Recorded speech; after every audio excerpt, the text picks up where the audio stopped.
টানা 2-3 দিন বৃষ্টি হওয়ার পরে সকালবেলা ঘুম থেকে উঠে দেখি খুব সুন্দর একটা মিষ্টি রোদ উঠছে।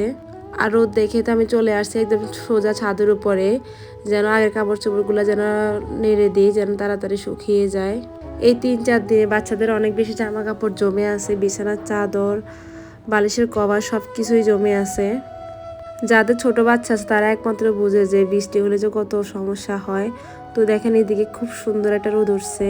আমার তো রোদ দেখে খুবই ভালো লাগতেছে, কারণ সবকিছু একদম ভিজা ভিজা মনে হচ্ছে ঘর বাড়ি।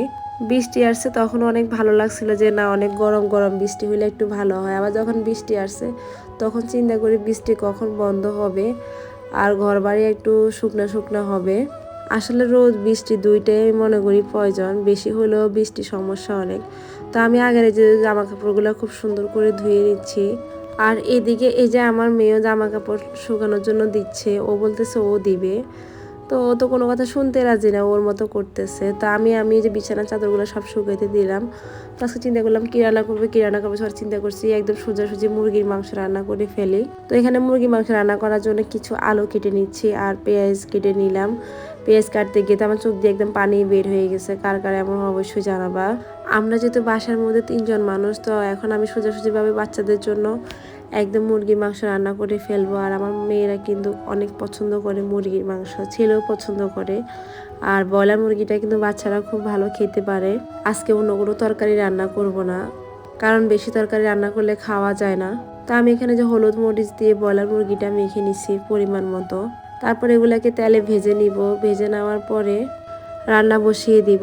আর গ্যাসের তো অনেক বেশি সমস্যা, সকালবেলা যা একটু গ্যাস ছিল এখন কোনো গ্যাসে থাকে না। দুপুরবেলা রান্না করতে গেলে গ্যাস থাকে না, আর যে আগুনটা থাকে ওই আগুনে রান্না করলে কিন্তু মজা হয় না।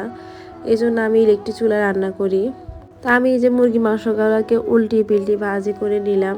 আমি আমার এই ছোট সংসারের গল্প কিন্তু আপনাদের সাথে প্রতিনিয়ত শেয়ার করে থাকি। আমি যেভাবে জীবনযাপন করি, আমার ছোট সাধারণ জীবনটাই আপনাদের সাথে শেয়ার করি। তো অবশ্যই জানাবেন আমার ভিডিওগুলো আপনাদের কাছে কেমন লাগে। রান্না বান্না শেষে যে আমি ঘর মুছতে চলে আসলাম, তো ভালো করে ঘরটা মুছে নিলাম। তারপরে এই যে এখন বাচ্চাদেরকে খাওয়ানোর জন্য খাবার নিয়ে বসে গেলাম। নিজে না খেয়ে কিন্তু বাচ্চাদেরকে আগে খাওয়াচ্ছে, আমার পেটও কিন্তু অনেক বেশি ক্ষুধা ছিল। আমি চিন্তা করলাম না, আমার বাচ্চাদেরকে আগে খাওয়াবো, তারপর আমি নিজে খাবো। কারণ ওদেরকে যদি পরে খাওয়াই তাহলে আমার কাছে কোনোভাবেই শান্তি লাগবে না। আমার তো গলা দিয়ে ভাতে নামবে না। আমার মনে হয় আমাদের বাবা মা এমন ছিল।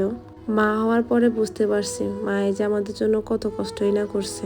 আর সবাই কিন্তু অবশ্যই মাশাআল্লাহ বলে দিবেন। কে কোথা থেকে আমার ভিডিওটা দেখেন অবশ্যই কমেন্ট করে জানাবেন। নেক্সট কোনো ভিডিওতে আবার দেখা হবে তোমাদের সাথে।